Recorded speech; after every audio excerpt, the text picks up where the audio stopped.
Lighting from the front, terrible. Lighting from the back, ooh, nice. In today's video, I'm going to show you how to use your macro lens, a single flash, and a dead leaf to take photos just like these.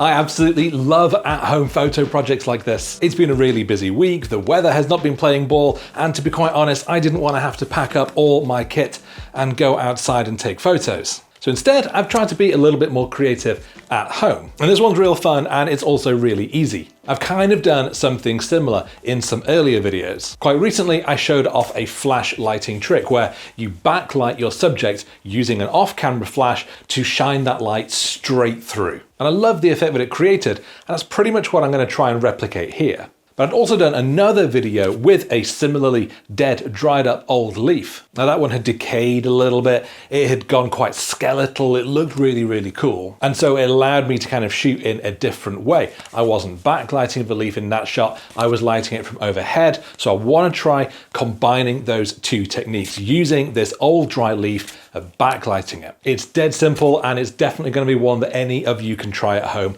very easily. So I'll start off by taking you through the setup. First of all, of course, we've got the leaf itself. This is just one that I gathered on a walk, and I brought it home, dried it out, and I flattened it between two books. And my extremely complicated setup to get the leaf standing up is just an old bottle of water and some tape, because why make things more difficult than they need to be? Next up, of course, is the camera. I'm using my R5 right now. I've got my 100mm macro lens on, but I'm probably going to switch up to my 50 as well. I've got it locked down on a tripod, and I do think that's quite important. Okay, let's talk about the light. Today, I'm going to be using my Godox AD100 Pro. As you can see, it is a pretty small flashlight, but it packs a real punch. Now, I particularly love using this light because it is just so small. It is an off-camera light. It isn't one that can sit on the hot shoe, so it's dead easy just to handhold and move around the subject, firing away as I want to. I have got the Godox wireless trigger sitting on the top of my camera. And while this is a wireless only flash, you can do this with a regular speed light. You just need to make sure that you get it off your camera. Right, that's all the equipment. Let's start taking shots. I've actually switched up to the 50mm for this first shot, and I brought the leaf as close as I can so that it really nicely fills the frame, as you can see here. Because I just want to start off by capturing a shot of the entire leaf. Now, it might seem that my room is quite bright, and it's because it is, because I've got one big LED here and another one here. Now, I'm just using these to actually create the video so that I am nicely lit up. But because I'm using powerful flashes rather than continuous light, these lights will not appear in our photos. And it's dead easy to cancel out the ambient light if you've got a powerful flash. So I'll show you how we're going to do that. So if I just frame this shot up now and I try to take one where it's exposed for the current light in the room, I'd have to be at f3.2, a 30th of a second. Well, you can see it's not a very good shot. It's bland, it's boring, and you can also see this random bit of perspex I've got leaning up in the background, which doesn't look good. So what I want to make sure what I'm doing is killing all of this ambient light. So what I want is to really bring up the aperture, and definitely to keep this leaf nice and sharp, I'm going to bring it up to f8, and I'm going to bring my shutter speed up to about 160th of a second, which I think is the fastest sync speeds that my camera can use with this flash. So if I take that same shot again, in fact, I'm going to bring my ISO down to 100 as well. I think, as far as I can see, that is basically a completely black frame. On the back of camera, I can see absolutely nothing in this shot. So that tells me that neither of these two really big LEDs are appearing in this image. And that means that I have complete control over all of the light that's going to fall on this leaf. So let's give it a try. I've noticed that this leaf has started to curl slightly. That's not going to work for me. So I'm just going to get the old iron on this. First time I've used the iron this year. And just see if I can flatten it out a little bit. Okay, so I've just ironed the leaf slightly. It looks a bit better. So let's just get this position of it back. Again, let's just take a quick test shot with the ambient light, f2.5, 80th of a second. Yeah, that works fine. So let's now figure out our flash settings, because I know that I want to be at f8, and I know that I want my maximum sync speed of about 160th of a second. So if I take this shot now, I get, again, pretty much a black frame. Perfect. Now I get asked about my light settings quite a lot. Do I use ETTL, things like that? The answer is no, I don't. I basically always have my flash working in manual mode. And that just makes sense for me. In this instance, I know that I want my aperture f8 for sharpness, and I know that I want my shutter speed as high as it can go to cancel out all of the ambient light. So the only other variable is just the power of the flash. So I tend to just take a shot, see what it looks like, and adjust from there. So in this instance, let's start off fairly low, a 64th power, and we'll just see what that looks like. And already, actually, that is a pretty good shot. I think the leaf looks really, really great. Yeah, really like that. It looks really crisp. Love those orange tones. It looks amazing. Only real problem that I can see is that we have got this sort of ghostly light in the top of the frame. And that is just because the camera is essentially seeing the edge of the flash. So it's causing this flare. And I don't want that. And that is why I've got the grid. Now, the grid is just going to stop that light flaring outwards and catching in the light, or not stop it, but it should help reduce it to an extent. Now, putting it on is also just going to reduce the relative power of the light by about a stop. So I'm going to bring it up a little bit more to a 32 and hold it up here. As you'll see, I'm holding it behind the leaf, kind of like I was doing with some of those outdoor shots that you may have seen already. But I'm trying to make sure that it isn't actually in view of the camera. I'm using autofocus. My settings are the same, f8, 160th of a second. I mean, that looks much better in terms of the flare. As I thought, it is still a little bit dark. So let's go from a 32 to a 16th. A smaller number is more powerful, weirdly. Okay, and now we're getting somewhere. Look at that. Oh, that looks so cool. It's so rich and vibrant and orange, and everything else is falling to black. Absolutely love that. Because what I particularly love about this shot is that it's illuminating the actual body of the leaf so much, but then the actual veins of it remain black, so they really stand out. There's this incredible contrast. But I'm going to keep trying, because what I think I did then is slightly get the light off axis, and I want to make sure it's nicely evenly lit. That's looking okay, but my light is again in shot a little bit too much. That looks good. Lovely even tone there. I'm actually just going to bring my light up a little bit more to an 1/8, but hold it slightly further away. Oh, that looks so cool. Doesn't that look so cool? What if we try doing it off to the side?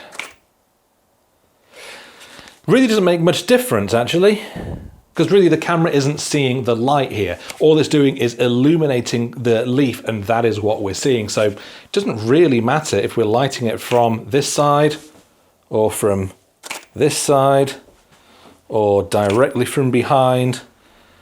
I mean, that kind of matters because you can see my hand, but you know what I mean. What if I did it a bit more like that? Awful. No, the flash is in shot. That's why I've been doing it more from above. But yeah, it doesn't really make a lot of difference on the actual position as long as that light is fully illuminating this leaf.